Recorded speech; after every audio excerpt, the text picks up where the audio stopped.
How to increase Telegram download speed. Hello everyone, this is Hazel here to assist you today. Without any delay, let's get started. First of all, make sure that you are connected to a stable Wi-Fi network. Then after, the second process what you can go through is tap on Play Store and here search for Telegram. So check for any updates available. If any updates are available, make sure to update the application first. Then after go back, go to the settings, scroll down to apps,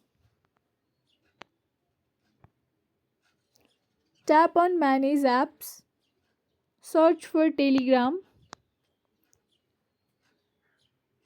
tap on clear data, tap on clear cache, tap on clear data, and here make sure that all the permissions are allowed. If not, then allow all the permissions one by one. Then after go back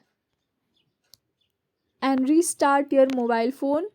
After that you will be able to fix your problem. Thanks for watching. If you guys enjoyed this video, please like, subscribe and hit the bell for the updates.